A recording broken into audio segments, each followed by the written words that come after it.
We're going to start at the most important. Today is Veterans Day. Thank a veteran today. Thank you for keeping us the land of the free because of the brave.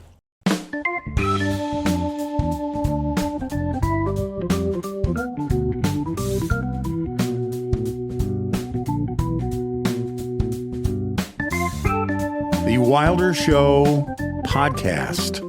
I'm Scott. That's Lauren. Hello. Hey, Lauren. How are you today? I am well. How are you? Is it chilly over there where you are, like it is chilly where I am? It's about the same. About the same? About the same over here. Low this morning, mid to low 30s. Mm-hmm. Whew. It was chilly. Right. Yeah, very chilly. Instagram, find us on Instagram. You'll search Wilder Show Pod, and then you'll like us and subscribe and all that. If you want to send us an email, just email podcast@wildershow.com. The Wilder Show podcast drops Tuesdays and Fridays, 6 a.m. Central Time on Spotify, Apple Podcasts, iHeart, Amazon, YouTube, wherever you get your podcasts. But I want to emphasize, liking it is a big deal. It's not an ego deal, but liking it or subscribing and all those things really helps it grow. I want to emphasize that again, to like it and subscribe and share it with friends. All those activities in the algorithm world make a difference, and it helps us. And we appreciate it. We need it, frankly, and we appreciate it. You can also find us on the TikTok. Search Wilder Show. And there we are, occasionally, on the TikTok. I have a little story about TikTok later. Oh, good. Just a little news bit. Okay, a little preview. Mm-hmm. If you're a person with gray hair, and yes, I'm looking at me. I'm having all fingers point back at me. You know, I have the grayest hair in almost any room I'm ever in, but I have it. You know, there's some guys in that room that might have even grayer hair. Hard to believe, but they don't have any hair. You know, and I have hair, but it is very white. John Somerville. You know John Somerville? I He's do. He's a guy, industry guy. Yeah. It is only being in the room with him that would make me second. He has very, very white hair and always has. Yeah. Mine is quite gray, but I have some gray hair. Good news. I had a conversation with you mentioned the hair. You have your hair, so you'll take it gray as long as you get to keep the hair that you have. I had a conversation with somebody younger than we. About hair loss and how that's impacting young men maybe differently than it did when we were young. So maybe we'll get to that a little bit later too. Yeah. I want you to chime in with that. Okay. We have to talk shutdown. Man, I don't want to be the who told you so guy, but a lot of this stuff will sound familiar, won't it? Yeah. Oh, yeah. In the shutdown. Yeah. You have the shutdown that essentially it's the beginning of the end. Our prediction was it will be over by the 14th. Now, here's the update. It will be over by the 14th. And it has wreaked havoc with travel. When you combine travel, we both had family members traveling to different parts of the country by air over this last weekend. And both of them were impacted in their travel. That's right. By weather, but more importantly, by the shutdowns and the cancellations and the delays. And of course, it all works. We talked about it before. It works. There's a ripple factor that if you're in Dallas and you're waiting to go to Chicago and the incoming flight is from Denver. Now, Dallas has its own problems. Denver has its own problems. But let's assume for this example that Dallas had no problems, but Denver had problems. So we have fewer flights getting out of Denver. That means a delay coming to you in Dallas. If you're getting a connector in Chicago to go to D.C. or something, you're totally blown. And that is what has happened over this last weekend. In fact, I was looking at Atlanta. Is it Jackson Hartsfield? It is Hartsfield. Whatever. The Atlanta airport, because Chris was going to fly through Atlanta. Fly from Atlanta. I was checking it out because Atlanta, Delta, big hub for Delta. On Saturday, Atlanta Airport, of the 22 controllers, that's the air traffic controllers, that were scheduled to work on Saturday, 22. Out of 22, 18 did not show up. Man. That's 4 of 22. Doing the work of, That's doing the work. They're supposed to have 22. You got 4. So the whole thing of delays, and then you have cancellations and all that happened. The good news is this is all going to come to an end. And I believe it's going to come to an end. There'll be a little bit of a ripple effect, because when you hear the people, the transportation secretary and different people talk about the need for controllers, the need for air traffic controllers, and I think it's about 2 a day were retiring from the system. It takes a long time to become an air traffic controller. Sure. Now that retirement rate is like 15 a day. Wow. So they are losing lots of controllers. So there's going to be an impact beyond when they open the government back up. There will still be problems because some of these people, I even heard a story of one man or some people who said, I'm going to do this very same thing in Australia. That Australia, they had a need for them in Australia. I'm going to go be an air controller in Australia. Where the government isn't shut down. So you leave, and they're not coming back. Yeah. They're not going to do that for, a couple of months, and then coming back for 2026. You lost them. And if they retired, they might be gone. They might have just retired. So that is an impact from the shutdown. But here is the latest from the shutdown. There were 7 Democrats over the weekend and 1 independent that voted with Republicans. Now let's go back in time and remember what it is Democrats wanted. I heard a Democrat being interviewed about this, and they reflected, these are their words, not mine, they reflected on what the goals were at the beginning of the shutdown. One was to disrupt Trump. Put a pin in that. We'll come back to that. That's a goal. Yeah. Is to disrupt Trump. What do we tell you about the SNAP recipients in these cities and these constituents of these people that voted again and again and again to keep the government shut down and would not vote for a clean continuing resolution, the CR? They wouldn't do it. That they hated Trump more than they loved their city, or they hated Trump more than they loved their constituents. So disrupting Trump was a goal. There were 2 goals. That was number 1. Number 2 had to do with what's called the ACA, the Affordable Care Act, which is Obamacare. And just to go back in time, when this was revised, it was revised during the Biden administration and with a kill date of November 1st of this year, which we just passed. Look, Obamacare is going to cost people more. The premiums. The premiums will be higher for Obamacare if we don't come in here and change this. When that was put in place with the Biden administration, I believe they thought Kamala Harris was going to be president. They didn't think this was going to be a problem. Well, she isn't, and it is a problem. And so this was one of their goals. We talked about the Trump thing, but the other thing was health care. And here's what they said. They said, no. We're not going to vote to reopen the government until you negotiate with us about this thing. And remember, part of it also included providing health care to illegal immigrants. So Republicans said, no, we're not doing that. You open the government and then we'll have a vote on your thing. Open the government and we'll talk about all these other things. You can open the government right now, Democrats, and then we'll talk about all these things. They wouldn't do it. 14 times they didn't do it, including a vote like late last week or even over the weekend. They said, no, we're not going to do it. Again, not going to do it. Okay, so now it comes down to these 7 Democrats and 1 independent, and they got together and they basically said this: we lost. Republicans are not going to cave on Obamacare, and extending it beyond Thanksgiving, extending it beyond Christmas into next year, with all of the impact of the airfare and all these different things, it's not worth it. Let's open the government and let's get 2 things. SNAP funded through 2026 and a guaranteed vote, not a guaranteed passage, but a guaranteed vote on what we want for Obamacare sometime in December. Republicans said, absolutely, we'll do that. Okay, fine. Great. In fact, take it a step further. Speaker Mike Johnson did something that, according to the Democrats, says this is unprecedented.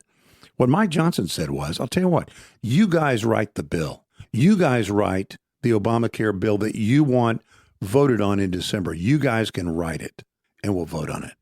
I think that's brilliant because they're going to write the most extreme stuff in there.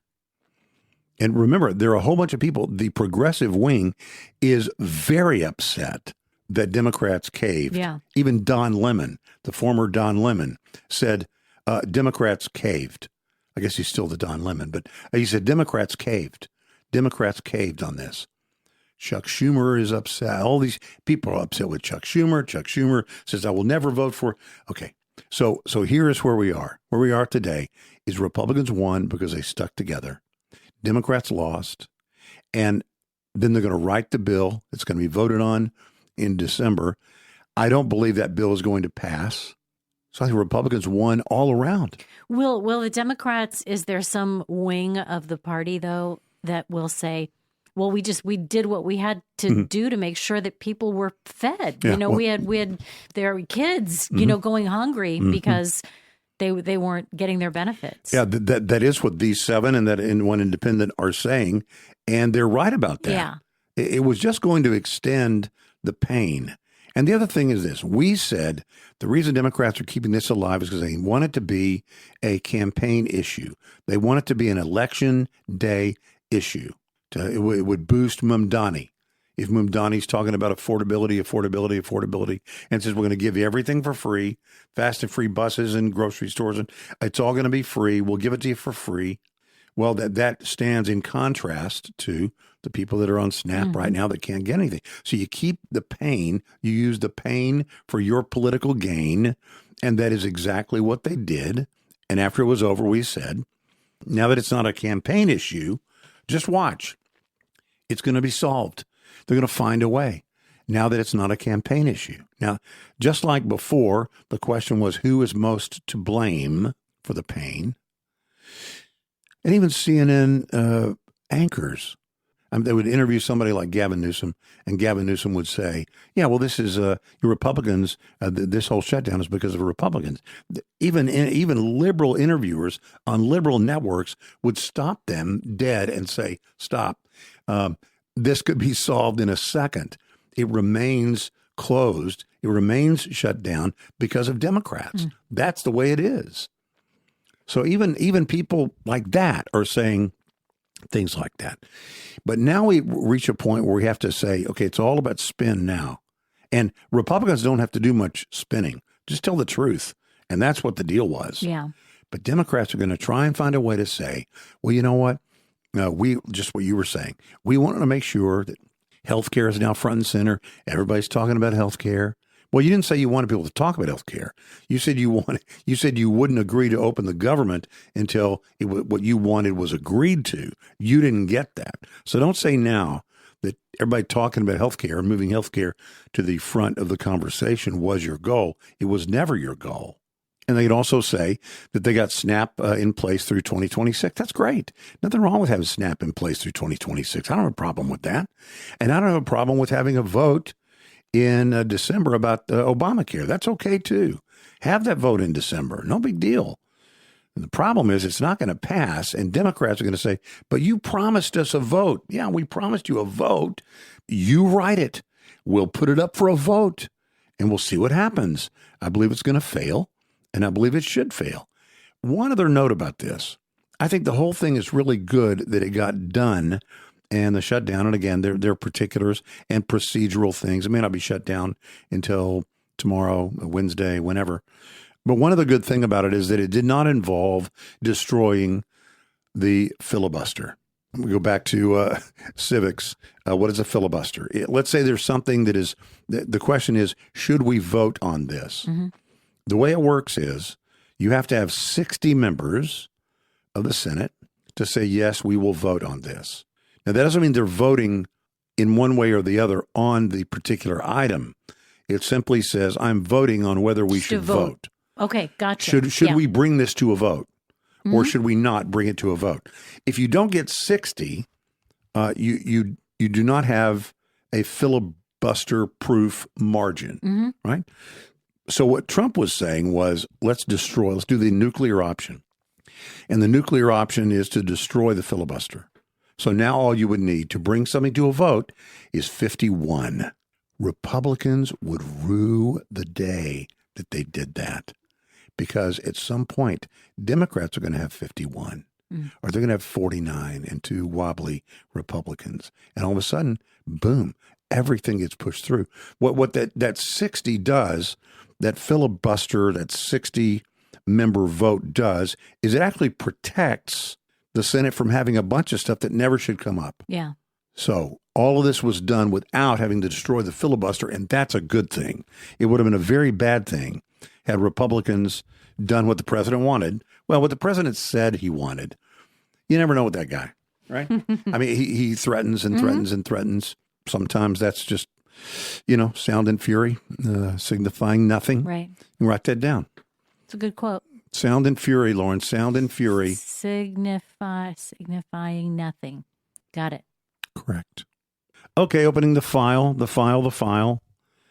of Gavin Newsom wants to be president. And he's the front runner now. Got to tell you that. He is the front runner. And guess where he's beginning his 2028 campaigning. This surprised me. The great state of Texas. New York Times, Newsom eyeing 2028 tries to mess with Texas. Here's what he says. He's such a counter programmer. We have one of the greatest ad campaigns in advertising history. Don't mess with Texas. Don't mess with Texas. So great. Used forever. It's almost become generic because we use it for everything, not just don't trash up our highways. Don't mess with Texas. His response is, don't poke the bear, because their state flag has a bear. Yeah. Don't poke the bear. He thinks that's going to be like a don't mess with Texas. Anyway, he's celebrating. I don't see it. He's celebrating his recent redistricting victory, and he is getting ready. He is the front runner. That's the truth. He is the front runner. And where did he choose to celebrate? Well, Texas. We can shape the future here in Texas, he said on Saturday at a Union Hall in Houston, packed with cheering Democrats. We can shape the future here all across the South and across the United States of America. You have the power. You do. Not Donald Trump. I don't think he's a great speechifier. I don't. You think he doesn't? His delivery? Yes, what's that in the words? I mean, just watch him next time. We'll grab some stuff and share it. He had a backdrop of an enormous American flag. It was really, befitting a national campaign event. It really was it felt like a 2028 precursor. Yeah. And there were shouts. People were shouting out 2028. Yikes.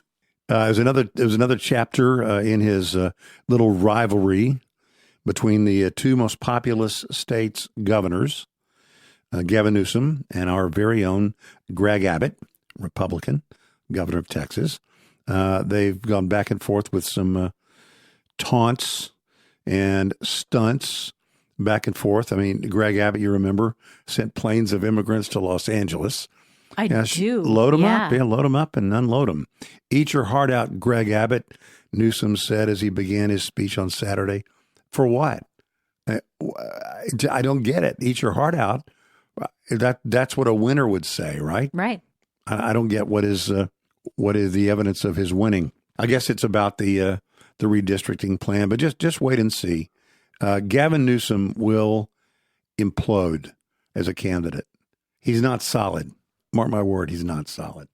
Speaking of Greg Abbott, you saw the news from over the weekend. Yes. On Sunday, he announced his reelection campaign for a record fourth term as Texas governor. That would be 4 4-year terms, because in Texas, they used to be 2-year terms, right? There were 2-year terms until, I don't know, what'd you say, 75? 1975. 75?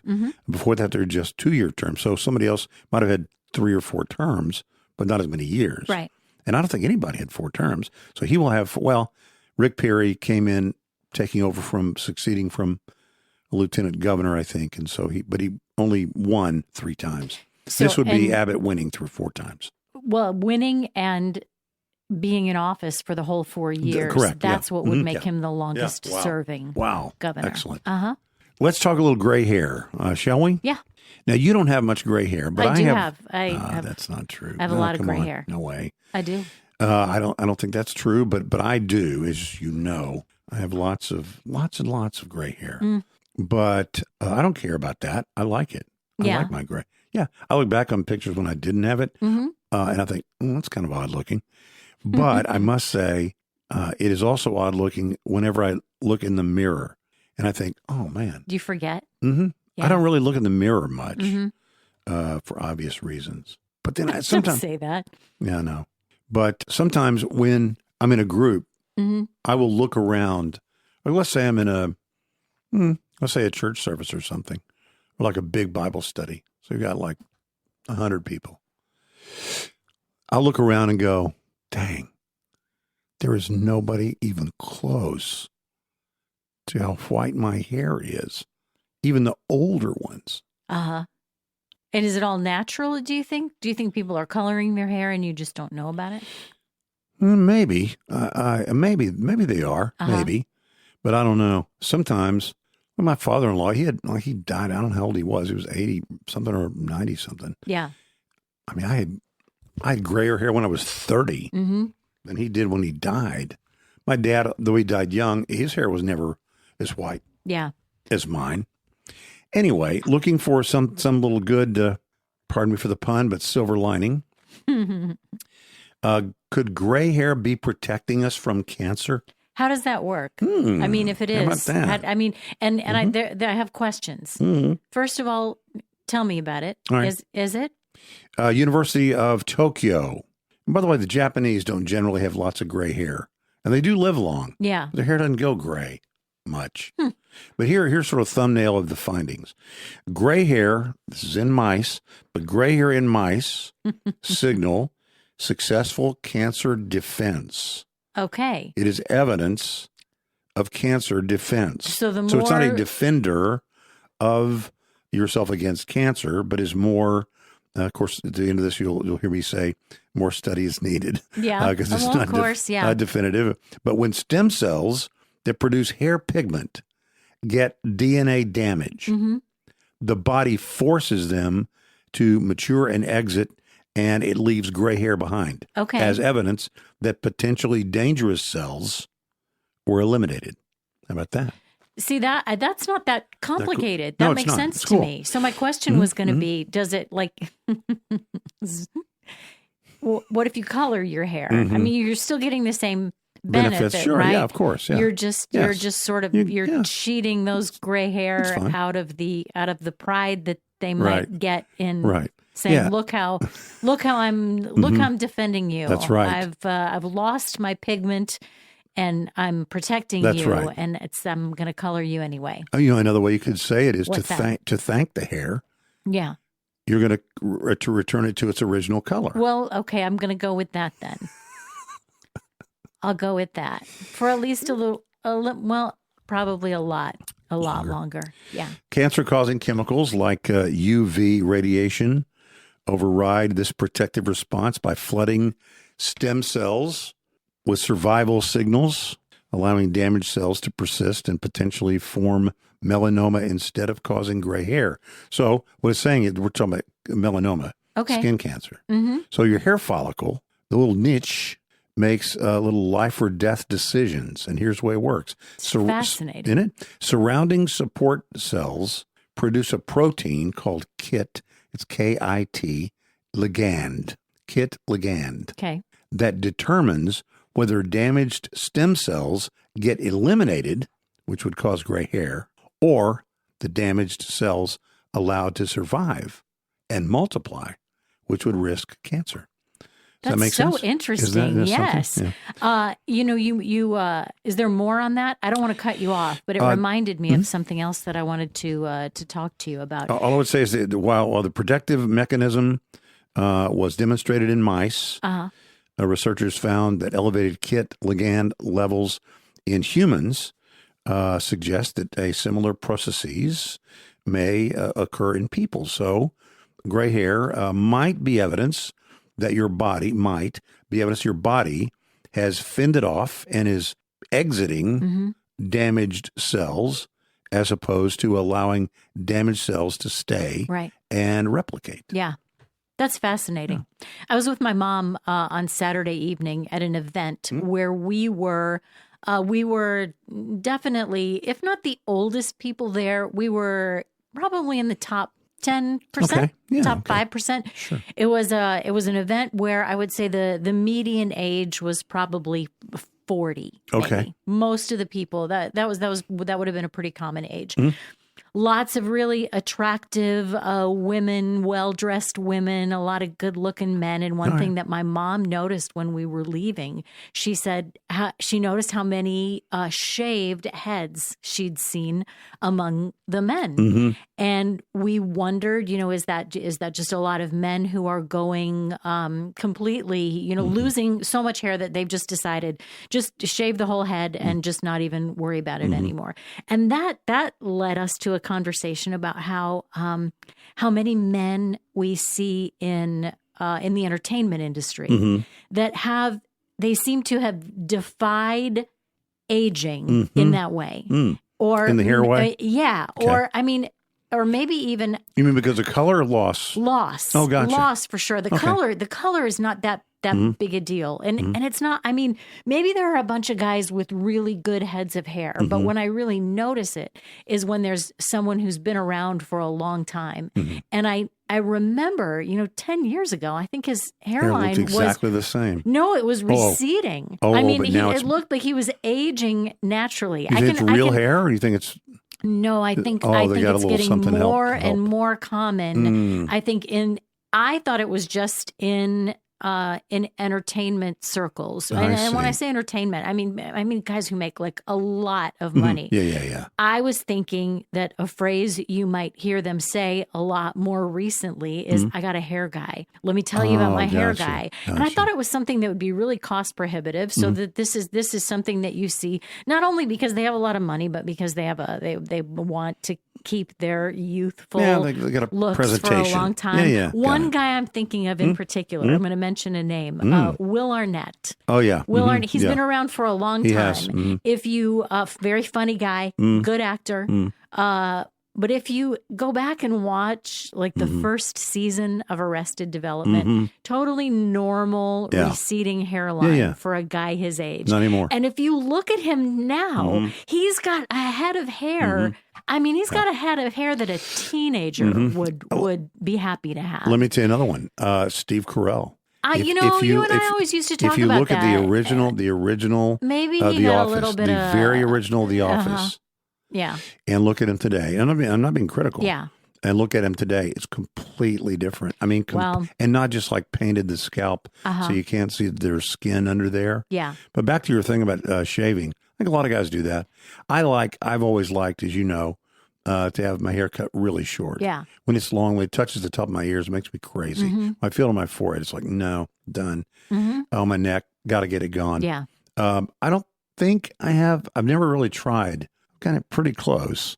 Never really had tried to shave my head. Wouldn't mind trying it once. It all grows back. But I think for a lot of guys, when it starts going, I'm thinking of one guy that I know personally. I won't say his name. Yeah. And it's like, he made the right choice. And to shave it. Yeah, just to be done. And the thing is now in the olden times, you had to take a razor to your head. Now it's all, they've really got stuff now. You put a little thing in your hand and it has things that go around this, like the shape of your head. Yeah. And you can just like do them around and you're done. Quick and easy. Yeah, that's it. And by the way, not all guys' heads look good bald. There's that. Yeah. That is tough. If you're a person who, think of it this way, we've all seen people who look really natural wearing a baseball cap, right? It's really natural. We've seen people who don't look at all natural wearing a baseball cap. They look like that guy wearing a baseball cap as opposed, you know what I mean? Yeah. Same thing with your head shape. So that's kind of the hard thing for guys. Not all heads are shaped that would be perfect to shave it. But I think that's, if I had to, I don't know what I would do.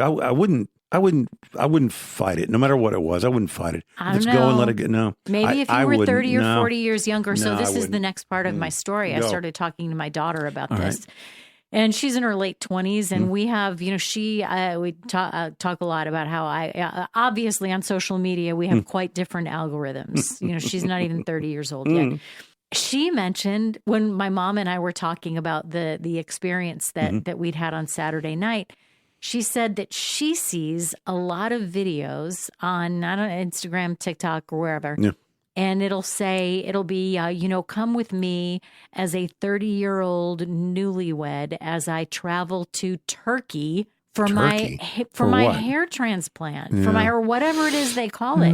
And she said she's been kind of shocked by how many there are. These are young guys. And she said it's not that expensive. Yeah, it's not not nearly as expensive as I would have thought it was. And it seems like they're starting so young. Everybody should do what they want to do. Yeah. So I have no judgment. If you're a guy and you want to dye your hair, dye your hair. I mean, that's fine. Godspeed. How about you do you? Yeah. Let me write that down. You do you. Yeah. How about that? You do you. I wouldn't do it. Just personally, I wouldn't do it. And I wouldn't dye my hair.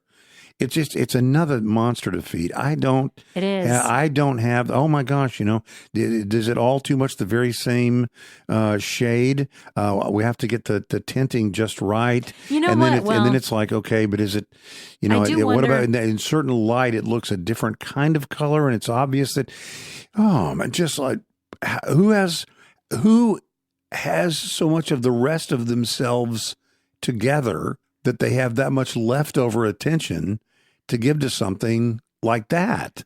Well, as someone who does a lot of those things that you just girls are completely who frets different. Over things like that. No, girls are different. You take you grab the time from wherever you can. Girls are for the different. things that are a priority to you. No, it's completely different for girls. I do wonder what the follow up is for like if you start something like that when you're 30 years old. If you're a guy and you're going to Turkey thing and the. Yeah, like what is the maintenance I don't know. on that? Interest. So gray hair could be evidence of your body having fought off a cancer. I think that's great news. More study needed. Oh, it is a time for a scatter shoot. Let's go.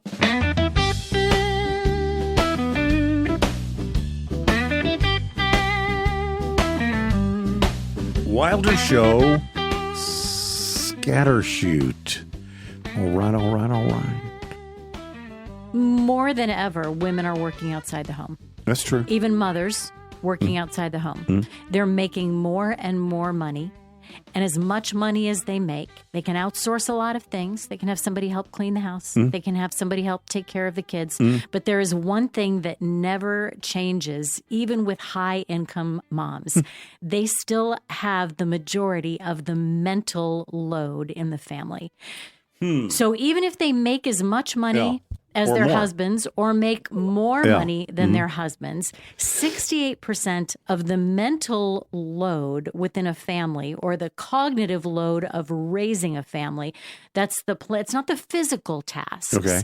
It's the planning of those things. It's the knowing of the things that needs to be done. It's the meal planning and the meal prep. It's the knowing who needs to go to the dentist next. It's knowing when the dog needs his shots. It's knowing who's outgrown their shoes. It's all of those things.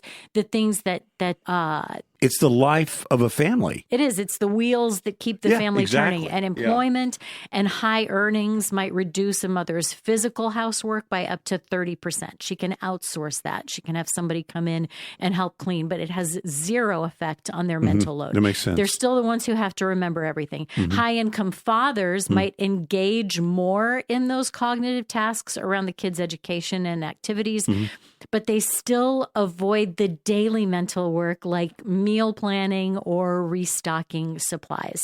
And it's hard to outsource this cognitive labor, like you can outsource the childcare or the housekeeping. But you can't get somebody bought in with you on those mental tasks. Let me. Those are the things that keep us up at night. The responsibility A woman, even a woman that works outside the home, a woman finds that she still feels responsible for all of those things. Yes. Years ago, you and I were both raised by moms who stayed at home for most of the time.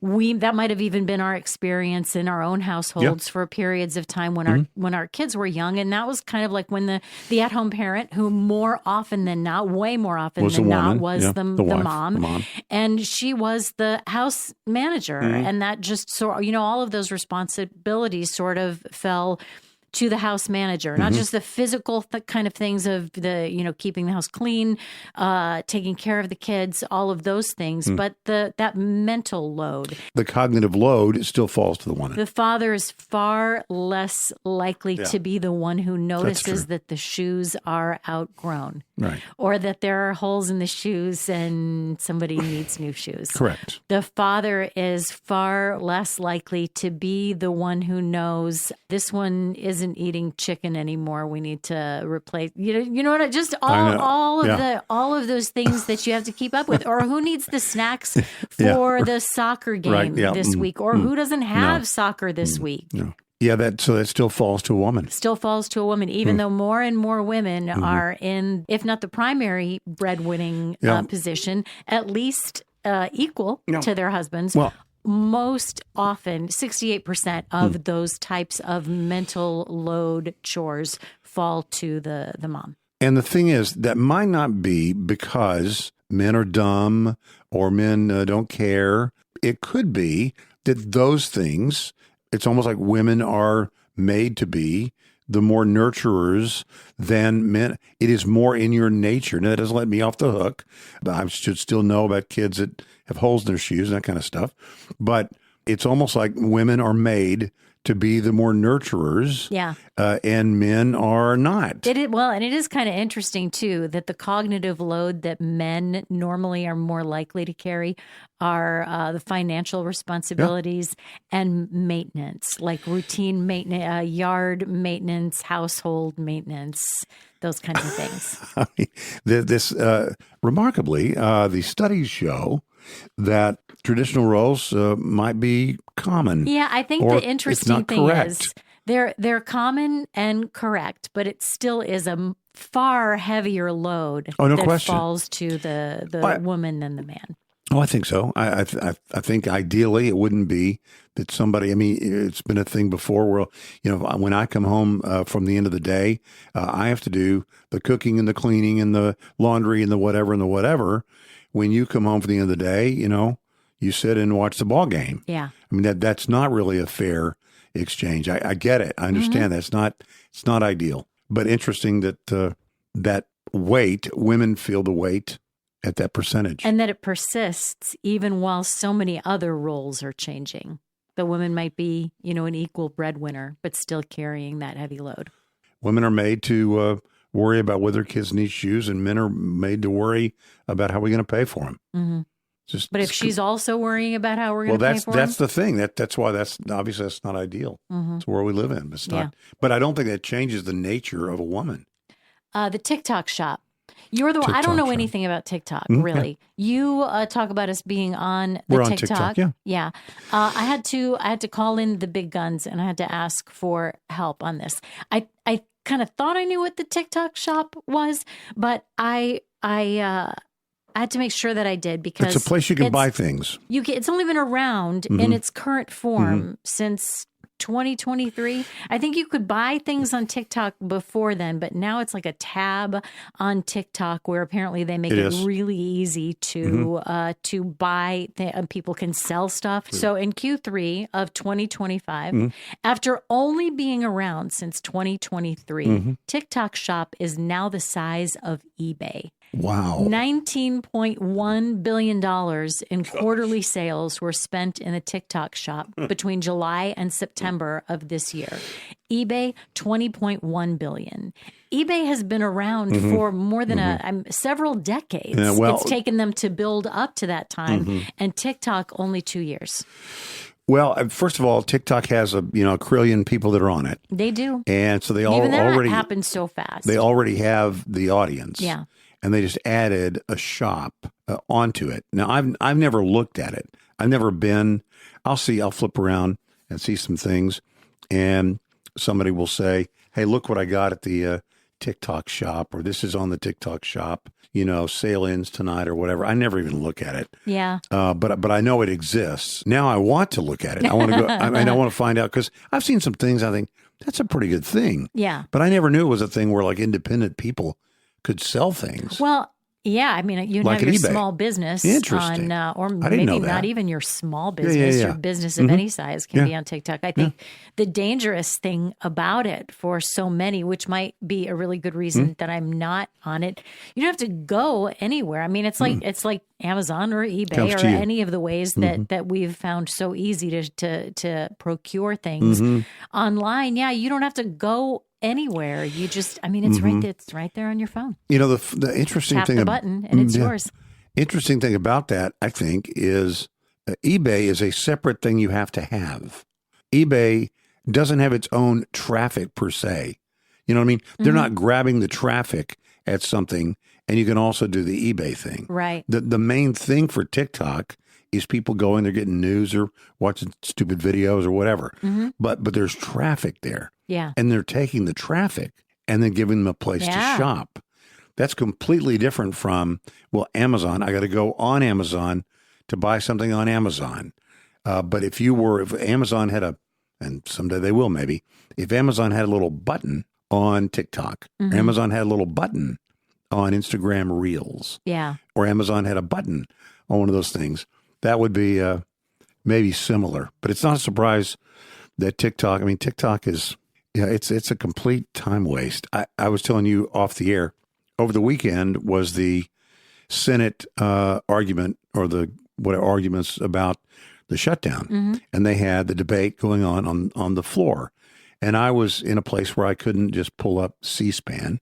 And I had my phone. And so I went on the TikTok and I just searched Senate, whatever. Yeah. And hit enter. And it showed me, 2 or 3 different people or versions who were showing it. So I think it was maybe Fox Live or NBC Now or something like that. But they have these channels on TikTok. So is it really a time waste? Maybe it can be a time waste. It doesn't necessarily have to be a time waste. Right? And I don't use it as time waste. I like it for the things. It's an easy access to other things. Now that the adults have found a way to use it. You know what I mean?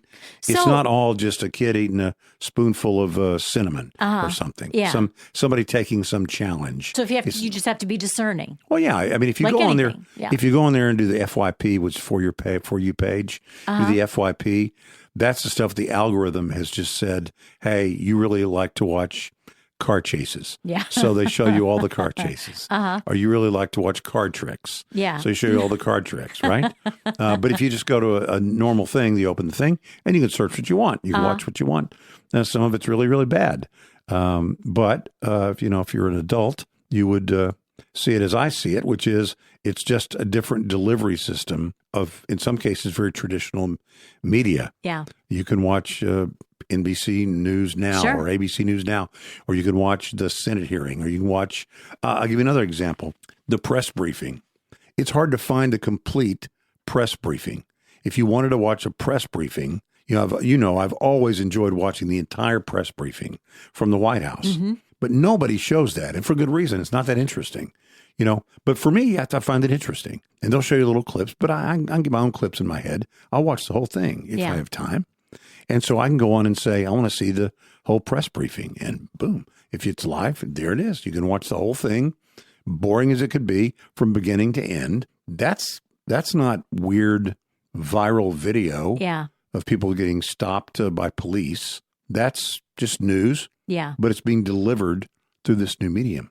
I do find myself being a little more forgiving of things that I used to automatically assume were bad. I was cooking last night and I was using a recipe that I had on my phone, a recipe that I'd saved on my phone. And while I was cooking, I started watching this person, one video after another, other recipes, other interesting things. And I thought, I'm buried in my phone here, basically. But am I really? I mean, it's a screen. If I had a little television here in my kitchen and I had something else on, would it be that different? Is it just the type of video I'm watching, or the fact that it's shorter form video? Is it really all that different? I don't think it is. I mean, if you get some highlights, if you're looking at a recipe, if you look up a recipe on the internet, there's a thing that always says, skip to the recipe. Yeah. You don't have to read all the narrative and see the ads. You click the thing. Well, that's sort of what some of these things are. They would just show you the meat of what you want, and then you move on. Yeah. And this isn't reading at all. This is just watching. Yeah, I got you. But I understand. We're talking about TikTok. 43% of Gen Z. You remember what Gen Z is, right? Little ones. Born between 1997 and 2012. 43% of them choose YouTube and TikTok over traditional TV. Yeah. I think that's part of it is traditional TV is not, they would say it's not with them all the time. Yeah. They might want to grab this wherever they are. Now I know you can get traditional TV on. You can watch longer form stuff on YouTube. They want no attention span. Yeah. They want to just get it and move on. Do you remember Quibi? Quibi.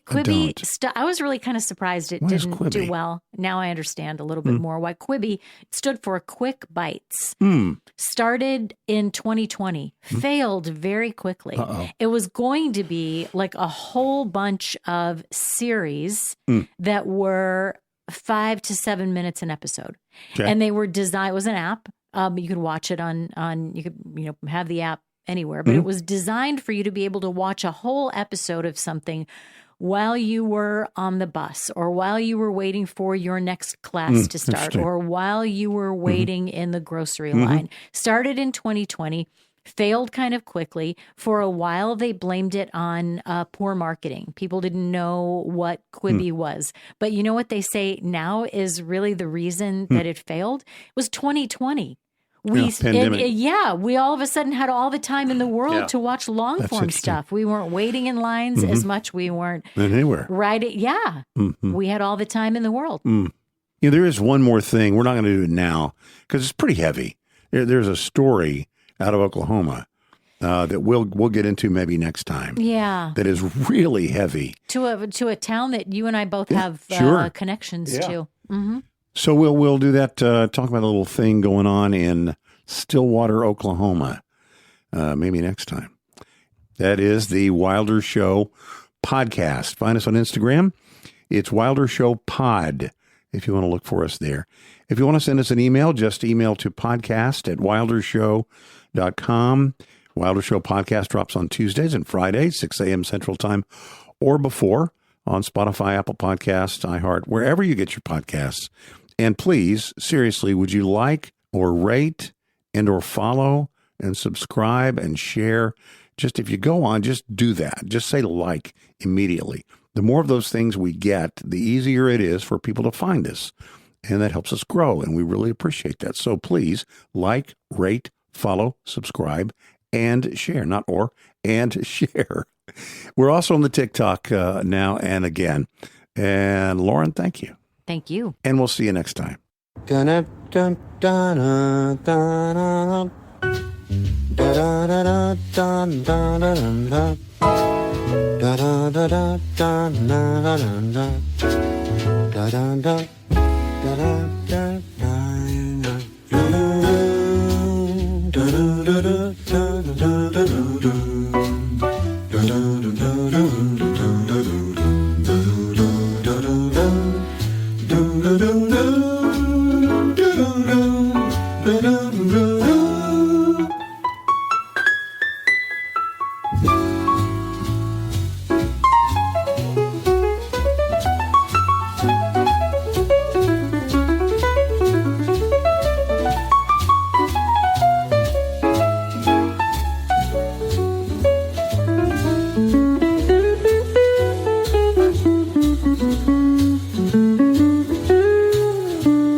do do do